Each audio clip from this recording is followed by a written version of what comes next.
like to introduce you to our webinar today, Rescuing Reluctant Writers with Julie Bogart of Brave Writer. Going over some housekeeping points here for you. Wanted to let you know that we are, that I'm recording this webinar.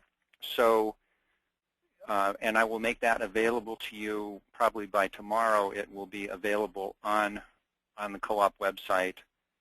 And let me just show you exactly where you would go to do that.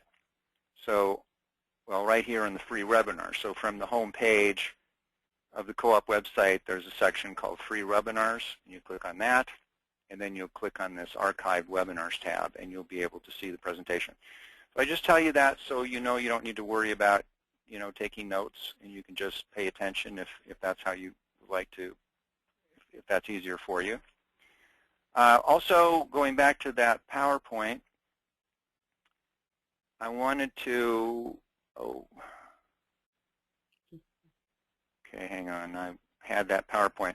You should have on your screen there we go, a little control panel like the one that I'm waving my pointer over here, and there's a section for questions. So when we get to Q&A, actually you can type in questions whenever you want, but I won't start putting the questions to Julie until she finishes her main presentation. And so I will be reading those, and we'll try to get as many of your questions answered as we can during the hour. We will have a hard stop at 1 o'clock or sooner if we get your questions answered. Let's see. Also, with a group of this size, sometimes, and this GoToWebinar is pretty good, but sometimes people have technical difficulties. I just want to let you know that I apologize in advance that I won't be able to help you with technical support because I'll be really concentrating on the webinar. But I think with the recording, you won't have any trouble. If you do have problems, you won't have any problems viewing the recording afterwards. And finally, before we get going, one more little advertisement here.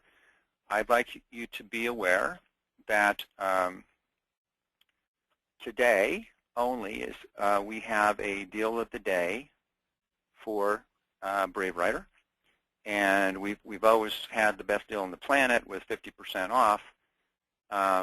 That's with the Writer's Jungle. It's the most popular product there. And but today also, if you buy today, you would get 1,000 smart points as a bonus with your purchase. So enough of that. Just wanted you to be aware of that.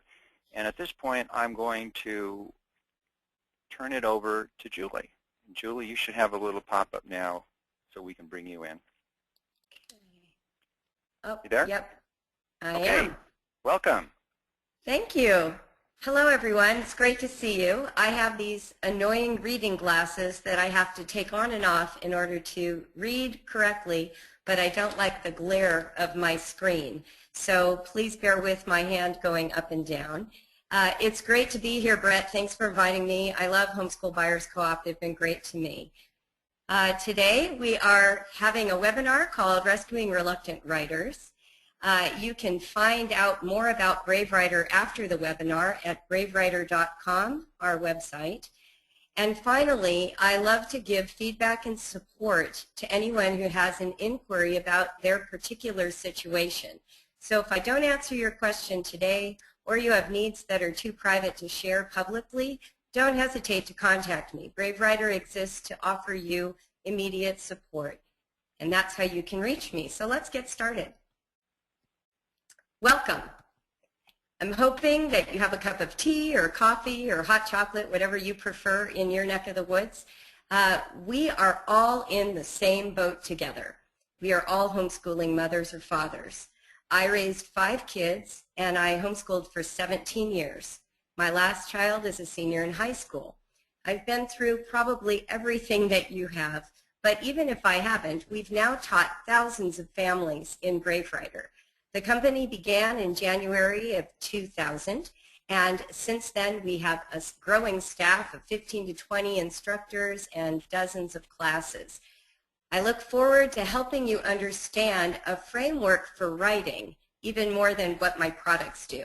I'm hoping today you'll go home with a tool or two that you can start using right away and see transformation in your family. So let's get started. How many writing programs do you have in that house of yours? The first time that I gave this talk was in 2000 at a homeschool convention, and I started asking the families, keep your hand in the air for the number that I say. If you have one writing manual, keep your hand up. 2, 3, 4. As I went up the scale, arms went down. But finally, there was one lone hand still in the air when I got to this number, 13. That's right. There was a woman in a writing workshop to learn how to teach her children to write, and she owned 13 writing manuals. We all had a good chuckle. After all, shouldn't the woman with 13 manuals already know how to teach writing? But the problem is, so many of the marketable curricula for writing today are not built in a way that fosters the most writing growth or nurtures a healthy relationship between parent editor and child writer. What I want to talk to you about now is the difference between how I have evolved in my writing life and how educators generate their writing materials. So before we go any further, I just want to give you a little bit of background on who I am. I was lucky. I grew up with a mother who's a professional writer. She's 75 years old now, but she's written 82 published books. And in my household, writing was fun. I had journals, I had diaries, I had short story notebooks. My mother would sit with me at the table and brainstorm new opening hooks. She typed my first essays. I had a partner in the writing process. As I began homeschooling my children, I discovered that they were also inclined to express themselves, first orally, and then they took stabs at writing.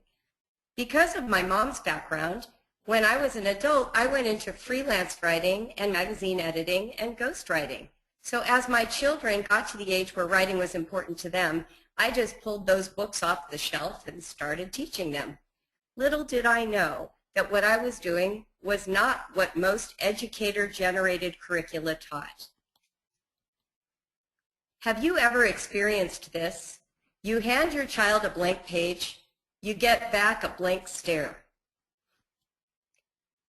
Your children, and mine, are reluctant writers.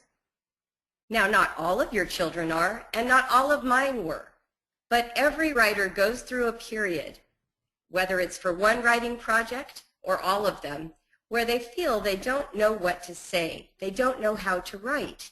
And so what curricula tries to discover is how to foster that writing impulse. And we're going to look at the two primary ways that writing is taught: educators versus professionals. Here's how educators create writing curricula typically. They start from a finished product. So let's say that they want your child to write a descriptive paragraph. They will take a descriptive paragraph that is a beautifully written one, and they will deconstruct it for all of its elements. So they might say, oh, it has a topic sentence. The next sentence starts with an although clause. Oh, look, in the fourth sentence, there's a fancy word. Oh, and in the last sentence, it's a clincher. It ties it all together. And as they analyze, usually accurately, what makes this paragraph works, they are scribbling a detailed guide for the student to follow. And then in some of the more egregious cases, they will include 8 lines on the page for your child to fill in. When your child encounters this kind of a writing assignment, the first thought they have is, how do I get all of these features to fit into those 8 lines with my sort of wobbly handwriting, right? They go into what I call puzzle solving mode. They forget about what they may have wanted to say about why they love spaghetti and now are invested in performing the way that the description of the assignment is constructed. Professionals don't do it that way. When they get a writing group together, the first question they ask is, hey, what's inside of you? What do you have to say? What do you want to say? And they don't worry so much about whether or not it comes out in the right shape or follows some set of criteria. In fact, professional writers expect a sheer mess on the page the first time out. Educators tend to treat writing the way school sees a frog, as something to dissect in a classroom. Professionals treat writing the way a child sees a frog, as something mysterious and jumpy to play with. So why is it difficult to teach writing? Well, here's the main reason. Are you ready? Your kids are bad writers, all of them.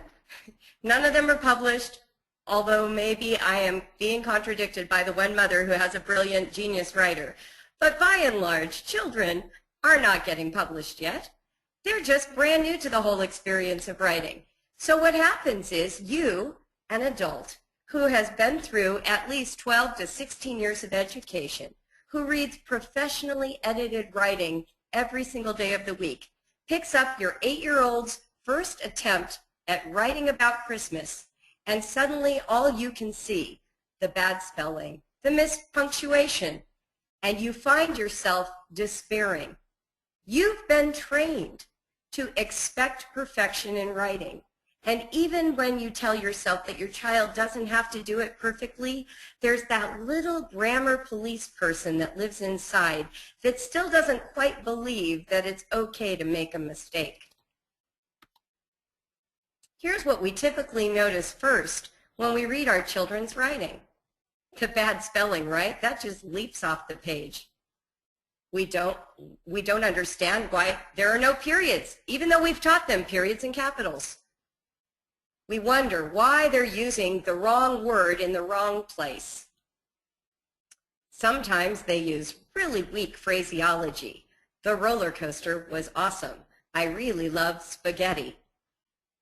Other times, you find that what they give you is just so much simpler than their oral vocabulary and their complexity of thought when they're following you into the bathroom to tell you how they beat level 2 on Mario Kart. They don't give you enough detail. It's like they skipped all the important parts and just put down a bare outline. And finally, when your child has bad handwriting, it's almost impossible to feel good about what you're reading. So here's what happens. Notice that this entire list is more about the appearance of the writing and not about the content. What we really want to notice is the good stuff. Flashes of insight. You know, when your child makes a connection you weren't expecting. Clever words. How did serendipity end up in the middle of that paragraph? Surprising detail. You are reading along realizing that this child really knows a lot about World War II hand grenades. Mastery of the material. Maybe you've just spent a whole unit studying Japan, and suddenly you find out that your child has really gotten a good grasp of it. Even if it's poorly punctuated, even if the spelling is wrong, you are able to see that this child retained information. Sometimes it just flows. It's just silly and interesting and funny.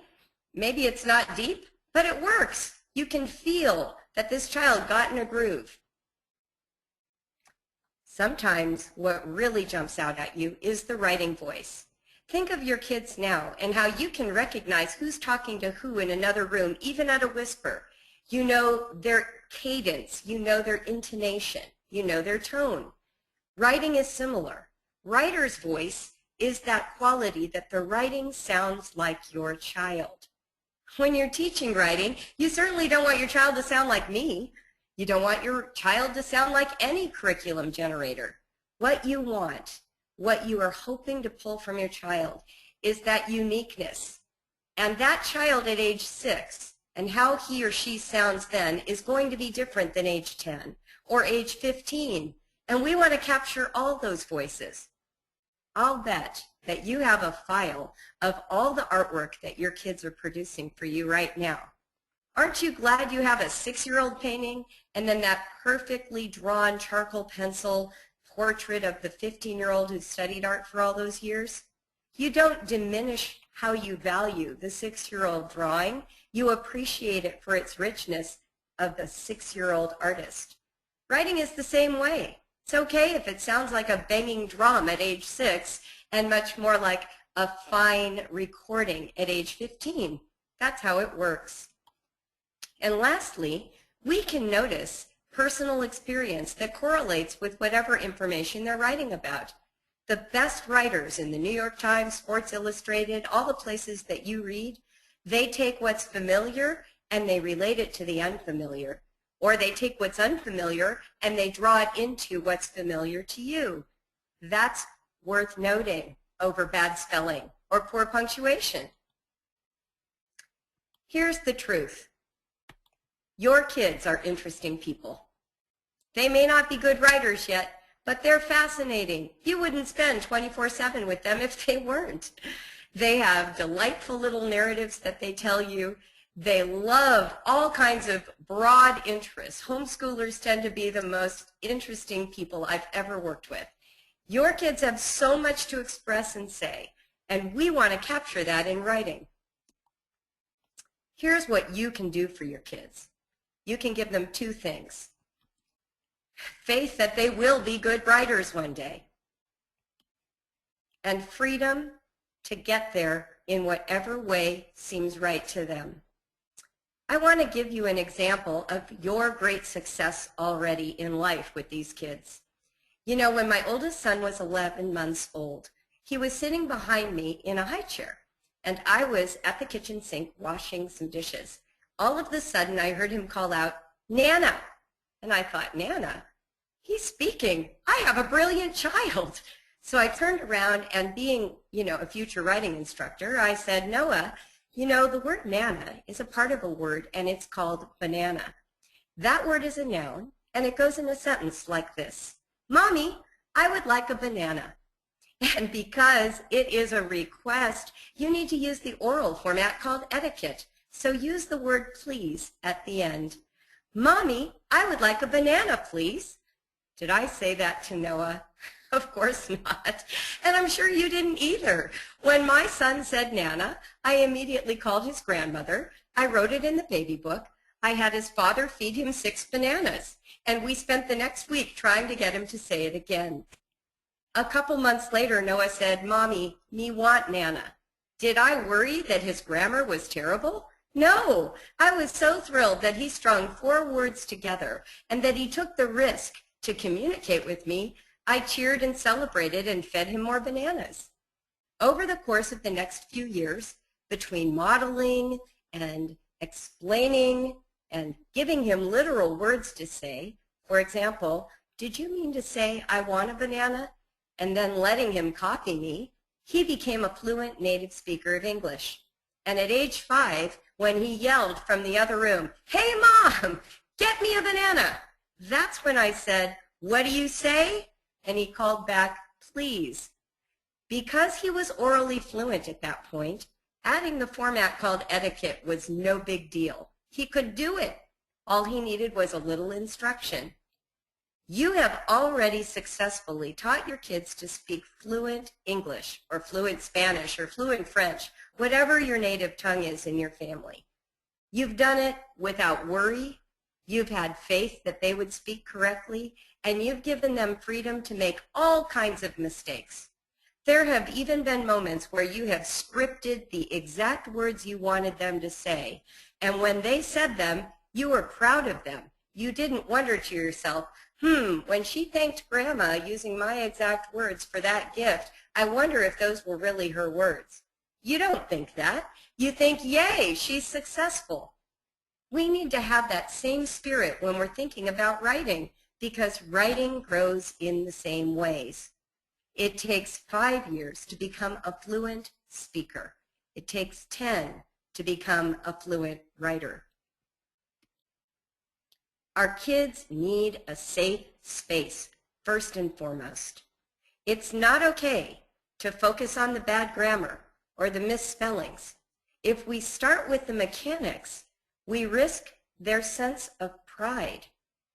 Think of it this way. How good would it feel to you if you took time to express yourself, let's say to your husband or your wife, in a card, and you misspelled your, and the first thing your husband or wife said to you was, hey, you misspelled your, not, wow, it moves me that you love me that much. That's how it feels to your child when the first thing you notice is a misspelling. One of my writing instructors, who was also a student initially, said the following: "Thank you for reminding me that kids need a safe place to put those thoughts and ideas. Writing is sort of like undressing my mind.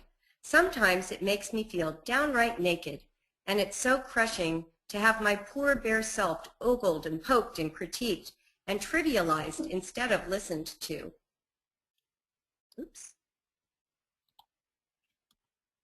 Kids aren't any different from adults in this, are they? What we put them through in the name of teaching is so disrespectful of them as persons. I'm convicted. My daughter has even told me that it hurts her feelings when I point out everything wrong with her writing. The Great Divide. How do we get there from here? How do we encourage our children to both write well and freely for their ages? We need to give them freedom to take writing risks. And I want to just camp here for a moment. A writing risk happens every time your child puts a pencil to a page or puts their fingers on a keyboard. They need to be held like the dearest china teacup. Anne Lamott, one of my favorite writers, talks about perfectionism in writing and how it's our nemesis. When we try really hard to get it right the very first time and not make any mistakes, we constrain the creative process and we undermine our ability to get in touch with what we actually want to say. Perfectionism means that you try desperately not to leave so much mess to clean up. But clutter and mess show us that life is being lived. Tidiness suggests something is as good as it's going to get. Tidiness makes me think of held breath, of suspended animation, while writing needs to breathe and move. In other words, when our children feel pressure to get it right on the first shot, they won't take risks. They're going to use really insipid phraseology and simple sentences. They're going to limit their vocabulary to the words they know how to spell. They're going to keep their sentences short so they don't have to wonder whether or not to use a comma. But that's not what we want. Anyone can add commas. My favorite story about punctuation came from a published author. I wish I could remember her name. It was in passing at a seminar that I went to. And she said that whenever she finishes a draft for a book, she sends a cover page that's filled with commas and a Post-it note for the editor, which reads, "Distribute at will." In other words, the book is written. Anybody can put in the commas. And yes, do we want our children to learn how to use commas? Absolutely. But not in the first pass. That's not the goal of original writing. Original writing is about content. It's about accessing the language and insight that lives inside and feeling the permission from the room, the parent, other siblings, whoever is going to read that writing, feeling the permission to get it out in whatever way is possible on that first pass. The cure to this paralysis is called free writing. My writing guru is a man named Peter Elbow. He is a professor emeritus from University of Amherst in Massachusetts. His most famous book is called Writing with Power, and he popularized the notion of free writing in that book. What was fascinating to me when I first read it was I already was a free writer. No one had ever told me that's what it was called. Free writing is giving yourself permission to write without any attention to the mechanics of writing while you give full attention to the content you want to generate. Free writing helps you learn to just say it. Regular free writing helps make the writing process transparent. Similarly to speech, you don't spend a lot of time wondering how to shape the words in your mouth, where to put the tongue, what to do with your teeth. You aren't thinking to yourself, what order do the words go in? You are literally able to give 100% of concentration to what you want to say. Not so with a second language. When you're learning to speak French or Spanish, if you're a native English speaker, suddenly your mind is having to keep track of rules and how to use your mouth at the same time as you generate content. What happens? You speak in very simple sentences. You avoid the tricky tenses. You're not able to give full attention to your meaning because you are distracted by the rules of syntax and how you express the words through your mouth. When you are teaching writing, it's almost like teaching a second language, but the mouth is your hand and the pencil, and your intonation is in your handwriting or your keystrokes. So regular free writing creates automaticity with the mechanics of writing so that eventually full attention can be paid only to the thoughts going through your head. Let's take a look at a free write, shall we? This is Logan. I will introduce you to him. He was 10 years old. He was in my very first writing class for Brave Writer in January of 2000. And this is his first free write. This is stupid and this is dumb. This is no fun. I want to quit. This is stupid. I hate this. I hate this. I'm sick of it. I want to play with Gus. I want to shoot my gun. I want to go get on the computer. Okay? This is a very famous piece of writing in Brave Writer because I have shared it every time I've ever spoken. A free writing piece that the mother read and then commented an email and said, "Help, what do I say?" I'll tell you what, this is a beautiful piece of free writing. These thoughts, this is stupid, this is dumb, this is no fun, are distracting Logan from the content he really cares about, playing with Gus, shooting his gun, getting on the computer. He needs to get it out. He needs the opportunity to be undistracted by all that frustration. I told Logan's mother, thank him for the free write. All you have to do is say, thank you so much for writing the entire time. Here's his second one 2 days later.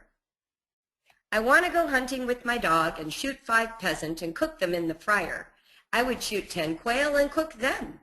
I cook beef jerky and bring Gus in the house on the floor on Christmas Day. I would go out to the land and build a fire with my dog and go camping at Elk Mountain and climb to the top and rappel off the side of it with Gus. And I would go to Colorado and go skiing, and Gus would ski too. Now you should know, I actually corrected quite a bit of the spelling in this piece. Why? Because you'd never be able to read it otherwise. But I left some of the key misspellings in because I wanted you to see this is what was lurking inside of Logan. This is what he wants to write about. And somehow, most writing curricula don't ask him for this. They ask him for a paragraph about Ben Franklin or to describe a copper penny. But this little boy has a dog he loves, he knows about shooting, and he wants to write about Christmas and skiing. This was a big improvement. Here's what Logan wrote 4 days later. I want to go hunting a bear with my dad and my brother and my Gus, and I will kill a 500-pound grizzly, and Gus killed a young bear and attacked, and his paw was cut open and bleeding. I put a piece of bear fur on his toes to stop the bleed. I used a 10-gauge slug. My dad used a .22 Winchester, and brother used a .45 Magnum handgun and blew the brain clean out of the grizzly's head, and Gus was tired. I love this one. You know, 4 days after that initial free write, we've got detail. 500 pounds, 10-gauge slugs, 22 Winchesters, 45 Magnum handguns. We find out that you can put, I don't know, some kind of bear fur on the toes to stop a cut that's bleeding. I didn't know any of this. Look how rich Logan's inner life is. He is limited by his hand, by his spelling. Some of his grammar is off, but we don't know if that's just because he doesn't know how to write the correct word. But what we've got here is rich, raw material. We now know that Logan has a lot to say, and it deserves to be put in writing. Let's take a look at another free write. This is Alan. He was living in Japan at the time. He's 12 years old. One of his free writes was about how to build a bomb. This brings up a very important caveat, particularly for sensitive mothers who are nonviolent. For some unknown reason, boys love to write about things blowing up. They like violence. They like guns. They like machinery. I wish it weren't so. I have always thought those gendered stereotypes were excessive, and yet I've been doing this now for 13 years, and I'm here to tell you, it shows up all the time. Just let them write. Don't worry about it. Here's Alan writing about trebuchets. Trebuchets are cool and very neat. I'd like to have one.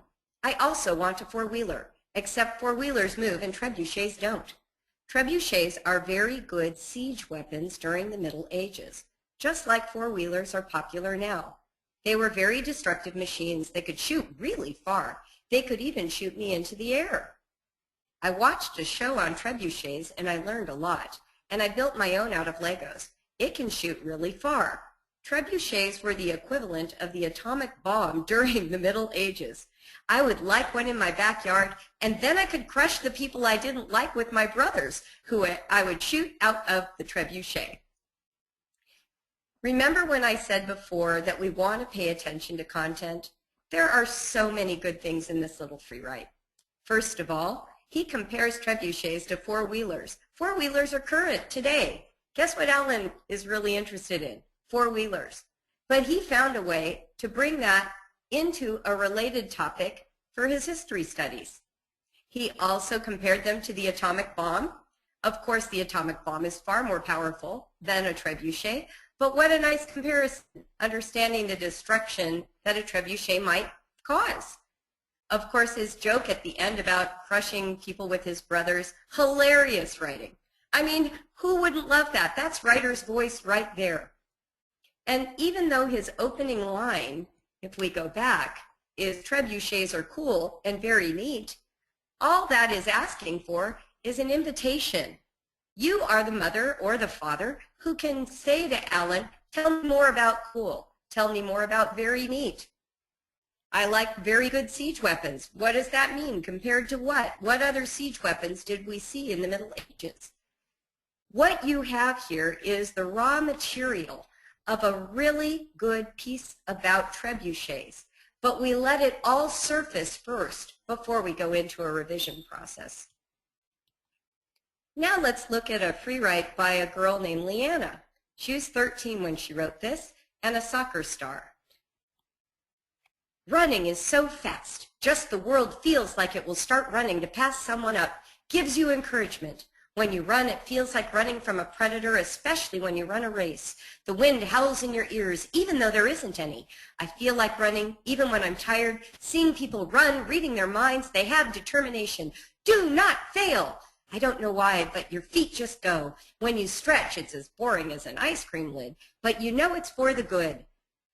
Working out, it's so hard, your muscles are like liquid. When you are hurting, you walk like a flamingo in a wobbling animal mix. Yet when you run, you feel revived. You have a pet skunk named Goober. You have to run from everything bad. Just imagine everything you hate behind you. Then just run away from it fast like anything. I can't write. It's silly. My dog runs faster without even really trying. Then my hand hurts. So when you run, you can't feel like anything is holding you back. Did you happen to notice that this free write about running is basically one long run-on sentence? How appropriate. Leanna was in my class, and guess what?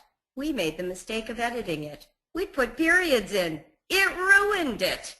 This piece is a beautiful piece of writing because it resembles the exact experience of sprinting, of running. It moves quickly. It draws you out into that place of scattered thoughts and motivation and feeling like you are losing your own power to complete, and then you complete it anyway. Here's the thing about these free writes. They are maps to the writing that may still need to be done, but occasionally they are done. And we want to honor both kinds of writing. So how will this work for you? Let's look at how free writing is done, what it's for, what is the benefit, and then ways you can take it further in your own homeschool. And I'm hoping that by the end of this talk, you'll feel real encouraged and you'll have something you can go and do even this week. All right, Julie? Yes. Can I step in just a sec?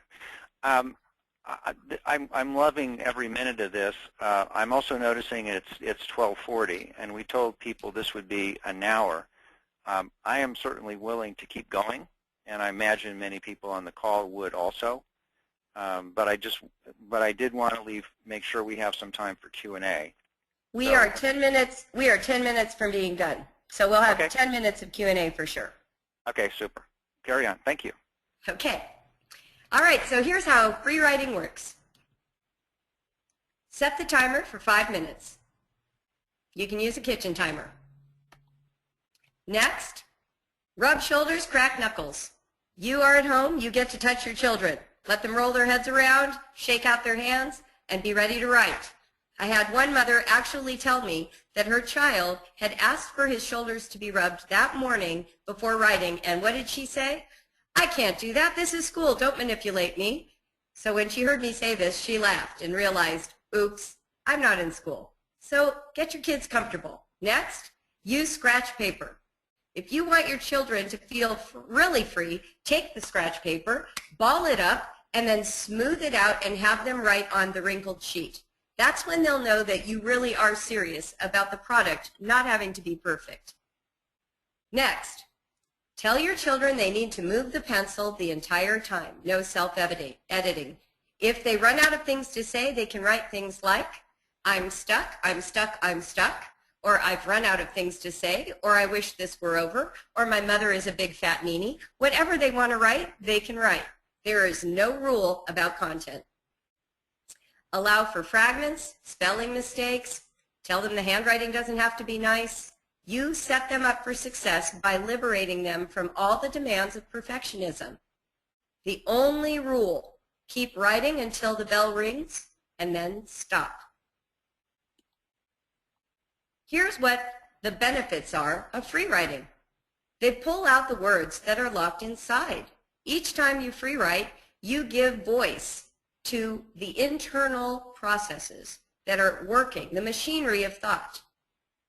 Free writing closes the gap between thought and handwriting, rather than that awkward translating process where you have a thought and then you think, now how shall I say this in writing? Free writing eliminates that. It's thought straight down an arm, onto a page, or into a screen. It makes children comfortable with writing. You can build up from 3 minutes and go to 4 and then 5 and take it over a series of weeks. Finally, timed essay writing is still a powerful tool used in colleges all around America. It's one of the few ways you can guarantee that there is no plagiarism involved in the writing. So it is a very popular, useful tool in college classrooms. Homeschoolers are not used to having to require any kind of method of testing. Free writing is fabulous preparation for timed essay testing. Here are some other ways you can extend free writing beyond simply writing anything that comes to mind, okay? First of all, I like to suggest what I call the 8-week free write. And you can start this right away. Every Friday, because of the alliterative value of the FR, Friday free write, but you pick any day, you're going to free write together. Parent free writes, children free write. Everybody writes. Parents take the same writing risks as the children. You set the timer. You write about any topic you like. Now, your kids may say they don't know what to write about. So on the Thursday before you start, have them make a big long list of topics they know well and love. And then each Friday they can just pick one to write about. When they get to the end of the free writing moment, you will give everyone an opportunity to read what they've written aloud. Everyone can listen. If they don't want to share, they don't have to. I suggest you be brave and you share your writing and model what that looks like. Once everyone who's wanted to share has shared, put the free write in a manila envelope. You are not allowed to look at your children's free writes. Do this for 8 weeks. Each week, put the free write in an envelope. Each child has their own envelope. On week 9, Hand each child their manila envelope, ask them to spread all 8 free writes out on the floor, and they pick one to take through a revision process, and the other 7 are never revised. Here's what this process does for your family. They start to associate writing with freedom and risk-taking. They start to recognize authorial control. They get to decide what's revised and what's not. This is how your children start to own the task of writing rather than it coming from top down, some assignment they don't care about. Another fun way to free write is to take a color walk. Everybody leaves the house. They take a silent walk. Think of how good that sounds. And each child and parent picks a color to look for in the neighborhood. No talking. They may notice there's a lot of that color. They may notice the absence of the color. When you come home, you walk in silently, set the timer, and you write about that color. You can interview the color. Orange, how did it feel to be absent in the middle of winter? You can write about the color in a metaphor. Green is an army taking over the backyard. Or you can simply write, I saw yellow on a hydrant, yellow on a door, whatever they like. Go on a nature walk. Draw a picture. Jot down what you see. Start a free write with a famous quotation. Put it at the top of the page. Respond to it. Extend it. Argue with it. Change it. Create a writing prompt jar. On the Brave Writer blog, we have a whole category called free writing prompts. You can print those out, put them in a jar, and each day your child will just pick one. Choose a new location to write in, and I don't mean going across the country. I mean, instead of at the table, sit under the table. Write in a tree. Lay on your tummy and write. Maybe a new time of day. Write at night, by candlelight. Change the context and invite more writing. Thank you so, so much for this opportunity. I would love to take questions and definitely visit our website and our Facebook page. But that is where I leave you today. Try free writing with your family. Tell me how it goes. And we have lots of explanations about how to do revision and that whole process in our products. Thanks, Brett. Thank you, Julie. That was great. Okay, so everybody, you can, if you have questions, you can put them into the, into the questions section on your GoToWebinar control panel. While you're assembling your thoughts and your questions, we did have one came in earlier, Julie. Great. And I think this is going to challenge you. I think it's very interesting. Natasha comments. She says, I feel like I have, in fact, already hurt their writing safety zone by over-criticizing. And she has 9- and 11-year-old boys. I can't get them to write at all now. Yes, I run into that all the time. Okay, so Natasha, here's what you need to do. And this will totally change everything in your family, I promise. You need to apologize to them, and you need to do it in a place where they get to have their favorite thing to eat or drink. So take them out, for Cokes or hot chocolate. Go somewhere where there's something yummy. Brownies are always my go-to thing with Brave Writer, but do what's right for your family. And then what you want to say is this: oh my goodness, I love you guys so much, and I have been following a system of teaching writing that I borrowed from my memories of school. And I forgot that we are a homeschool and a family, that we are a home first. And so I want to change everything that I think about writing with you guys. And so first, I apologize for hurting you. And then itemize things you remember where you hurt their feelings. And then don't do any writing. Instead, this is what I want you to do. And I'm not kidding. This is the key to transforming any of your families right now. If you have resistant writers, do not do writing with them. Instead, do what I call catch them in the act of thinking. So it'll always happen when you're on the phone or stir-frying dinner. Trust me, it's never convenient. But at some point over the next week, that reluctant writer child is going to start talking your ear off about something. The movie they just watched, the game they played with a friend, the fact that the dog chased a squirrel in the backyard, whatever it is. When you hear that white heat of passion rolling through your child's mouth, I want you to drop what you're doing, hang up the phone, turn off the stove, avert your eyes from the computer screen, grab the closest piece of scrap paper. It could be the back of an envelope, a supermarket receipt, it doesn't matter. And you start writing down what that child is saying. Now, your child may stop you and say, Mom, what the heck are you doing? And you say, oh, no, honey, this is so good. I don't want to miss it. I want to share it with your dad later, or, you know, whoever your significant other is. And then your child, in most cases, will like square his shoulders and talk 3 times as long as he was before. There's an occasional child who says, stop writing. And at that point, here's what you want to do. Listen attentively. And as soon as that child's gone, write down as much of what you remember him saying as close to his language as possible on that piece of paper. Then, that night at dinner, you might want to prepare your spouse for this. Say, you know, Alan was just telling me about how Rocky was chasing this squirrel in the backyard, and it entertained me so much I wrote it down, and I just didn't want to screw it up by repeating it incorrectly. And then read what your child said from the piece of paper in the presence of the rest of your family. And then talk about it, not as writing, but as content. And then what happened? Well, did the squirrel get away? Was Rocky upset? Like that. You do that on a regular basis, and you start valuing what your kids say and putting it in writing and keeping it in a location where it can be revisited and reread. They will start to believe you when you say, let's do some free writing. I want you to write whatever you're thinking about. Because now you've actually shown them that writing is valued from what's inside of them. It's not a school subject. It's you valuing the inner life of your child. Excellent. Thank you. Rebecca asked, does it matter if we do free writing daily via handwriting or on the computer? Does it make any difference? Well, first of all, don't do it daily because you'll wear your poor writers out. We usually recommend once or twice a week maximum, but it doesn't really make a difference. Here's my thought on handwriting.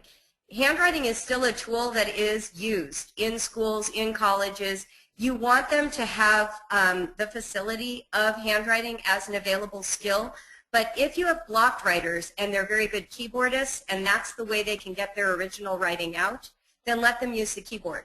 What I would suggest then is work on handwriting when you're doing things like copy work and dictation or a handwriting book so that they are still getting that motor skill practice. But for original writing, if you have a kid who prefers a keyboard, absolutely use the keyboard. Okay. How do you, Katrina asked, how do you keep them from drawing during free write, or do you? I think it's okay to allow drawing, particularly for blocked writers, but if what you notice is drawing becomes instead, you know, they're using free writing to do what you might call free drawing, they're drawing a full-scale picture rather than, you know, a little doodle here and there, then you might point that out. Say, you know what, I can tell you really love to draw to a timer. Let's do that on Tuesdays, and let's do free writing with words on Fridays, and just create 2 contexts for those to happen. If the child is having a hard time writing and drawing is the only way they can use a pencil on the page, then you want to investigate that. Are they a strong enough reader? Do they know how to write enough? I would not do free writing with a child under age 8 or 9, and 8 is really young. So I personally like them to have some fluency in reading and the basic mechanics of writing before I start having them do free writing. Okay, well let's stay with that for a second, because Andrea says she has a 6-year-old who's at the very beginning stages of writing, and what are good activities to do with her to encourage her love of writing, or would you be holding off? Oh, no, 6 is fabulous. So here's what a 6-year-old's life should look like. The best curriculum for a 6-year-old is face paints and dress-up clothes. Okay? That's it. So now what you want to do with them is totally read them books, start playing with the alphabet, make Play-Doh, do the letters on the counter, take a great big paintbrush with water and write their name all over the driveway and watch it evaporate. You want to give them all the different tools of writing. They should try calligraphy pens and pastels and chalk and pencil. You want them to learn how to write their name really, really big and then tell them to write it as teeny, teeny, tiny as they possibly can. Play with language. Play with writing. Don't treat it like there's some right way to do it yet. Let them explore it. And then, all while they're doing that, you should be jotting down their brilliance. I remember when my son Liam was 4.5 years old. He created this whole group of Lego men that had like supernatural powers, and he started describing them to me. I grabbed a clipboard and I started jotting down the names and their powers on this clipboard for each one. He carried that around for a month, showed it to every person that came to our house, started memorizing where those words were on the page so he could pretend read it. This is how you foster writing with a 6-year-old. You want to involve them in the experience of the written word and their ability to play with it the same way they play with Legos. So that's what I would do with a 6-year-old. Okay, great. Dawn wants clarification. Are you recommending free writing on just 1 day a week? Yes, 1 day a week would be plenty. Yep. And actually, let me just throw out this caveat. A lot of you have heard the adage, that writers say, write every day. You should write every day. I don't actually believe in that adage. I believe you should engage with writing every day. Sometimes you write it, sometimes you read it, sometimes you copy it. But we don't want to exhaust the creative writing impulse by overwriting. You need experiences. You need resources, facts, information. You need things to write about. If you are constantly asking for a journal entry before they've even eaten Cheerios, you will find that the writing is pretty bland because they don't have anything to say. So we spend a lot of time in Brave Writer doing what we call copy work and dictation, taking living literature and focusing on a passage for a week and copying it, doing dictation. And then we spend 1 day a week doing some free writing. And then we also sometimes have a writing project going. But I believe in one writing project a month. I think it takes 4 weeks to do a writing project well, to give it the breathing room it needs. And honestly, if you have 4 children and you were trying to do one complete writing project a month with 4 children, that's 40 projects in a school year. No one's doing that. So stop feeling guilty. If you get through 2 to 5 solid writing projects with your children, each kid, in a year, you're doing great. Because a thorough treatment of a writing project is what we're looking for, not little cosmetic fixes on a free write. That's not truly what writing is. Right. Amber would like to know if you recommend any resources for teaching revisions. Well, of course, I recommend mine. The Writer's Jungle is our primary manual, which teaches that in a thorough way. We also deal with revision in our online classes, like Kids Write Basic, Kids Write Intermediate, the essay class. Revision has lots of strategies attached to it. It's not as easy to teach in a seminar format like this, but the basic concept of revision is this. You start with the content. You don't start with mechanics editing.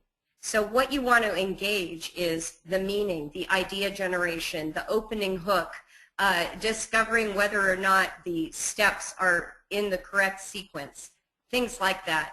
I go into great detail in the Writer's Jungle about revision. Okay, great. Jenny has a grade 7 boy who hates writing. He has trouble figuring out the answer to workbook questions, especially, for example, where he has to draw information from a text in order to answer the question. Does the Brave Writer approach help with comprehension? Yeah, that's a great question. I'll just tell you my bias right out of the gate.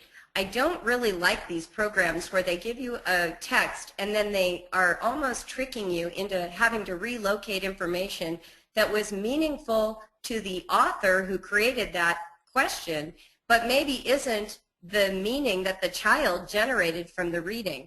So I work from a different perspective. I like writing and reading to be related to the child showing off what they are discovering and learning as opposed to being tested to find out what they don't know. So what I do and what we do in Brave Writer is we create many language-rich contexts where students are engaging the literature at a first, superficial and then an increasingly deep level, and then they generate their own insight, and that's what develops comprehension. What I find when you work in a workbook format using limited text with these questions, what you're actually training kids to do is to learn the system of that particular point of view created by that curriculum generator. And that isn't comprehension, that's actually, like I talked about before, puzzle solving. So I don't actually value that. Okay. Martha says she has a son who's a poor speller. He spells by sound, which he learned in kindergarten. How can I teach him to spell however he wants, as in free writing, and teach spelling elsewhere and not confuse him? By the way, let me just finish this. By the way, I love free writing myself. We use a journal, which I don't read unless they want me to. Wonderful. Yeah, okay, so think of it this way. If your attention is solely on content, you really aren't encoding the wrong spelling. That's why you're misspelling. You're not trying to spell correctly, you're trying to think correctly. So where spelling gets taught, and the way we do it in Brave Writer is this. You notice in the free writing, oh, he keeps misspelling the word because. Let's target that word in a copywork passage. So he will use a passage where he's copying it. Then we might try it in dictation, where I'm reading the passage and now he's got to remember it and write it correctly. But see, he's not having to generate the content. He's giving full attention to the spelling. As that starts to happen in a meaning-generated context, he will, inside, encode the correct spelling, and it will start to show up in the free writing. When it isn't, so let's say you've done all that, and you say, yeah, but it's still not showing up in the free writing. Here's what you can do. Do what I call the two-step. So he's written it incorrectly, but you've already together discussed that he misspells because on a pretty regular basis. So before he brings you his free write, have a little index card that has his keywords that he sometimes forgets, and ask him to go through and check them against his card. Make him responsible to bring it to you corrected. And you can build that card up. I recommend only having 5 or 10 words on it maximum. But what we're trying to train our kids to do is to take responsibility for their spelling. That eventually produces good spellers. What doesn't produce good spellers is a parent continually pointing out, hey, you misspelled this. For some reason, that doesn't do it. But this other method where you notice where they're having struggles in the free write, you then target it in copywork and dictation, and then you make them responsible to themselves to correct it when it shows up in their drafts, is effective. It's brilliantly effective. So you could try that. Okay. Karen asks, how do you keep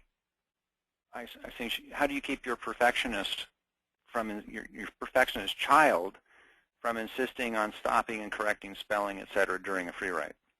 All right, so let me give you my 2 cents on perfectionist children. They almost always have a perfectionist parent.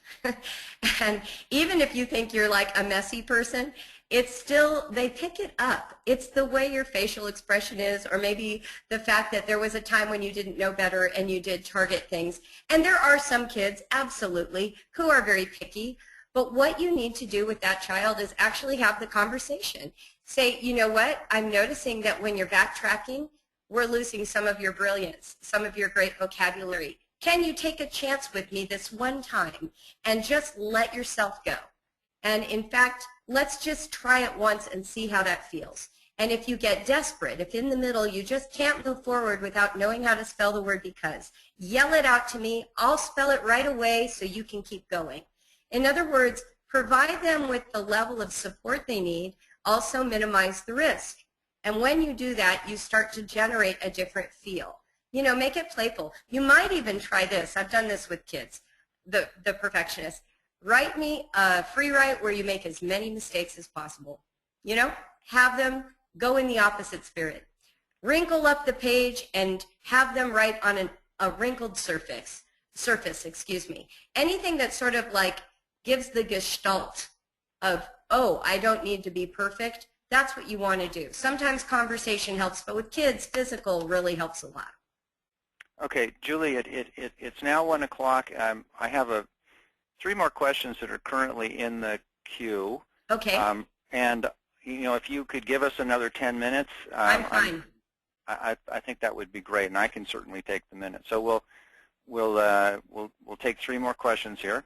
Great. Abigail says, I have a precocious 10-year-old who can write well but is reluctant and a borderline dyslexic.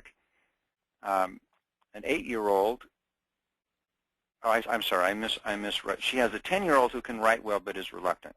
And Okay. she has a borderline dyslexic 8-year-old who is afraid to take learning risks, but whose reading fluency has improved vastly over the last few months. I would like to encourage them both to get comfortable with writing, but I fear they will compare themselves to each other. Any ideas, especially if we are all free writing as a family? Well, that's a great question. I don't know your family dynamic, but what you want to foster is this shared enthusiasm around writing, if possible. I know with my kids, I did a lot of jotting down when they were young.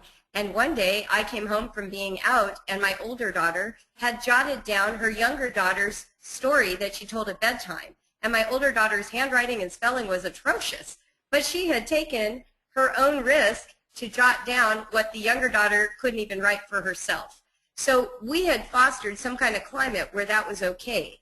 I think having a conversation like that with your kids is the way to go. We're here to support each other. Everybody has limited skills. Some are better at this, some are better at that, and identify their strengths and then really support each other. I sometimes tell parents to have their kids correct their free writes, make some deliberate mistakes, let them have some power or say.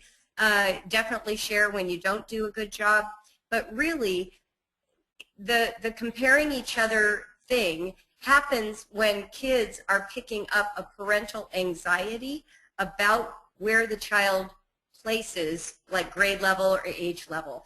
And so if you can start to breathe out of that anxiety and really embrace the brilliance of each child, jotting down things each of them say, validating them one to the other, laughing together at one child, and then really sympathizing with the other, where there's this feeling of community. That's what you're going for.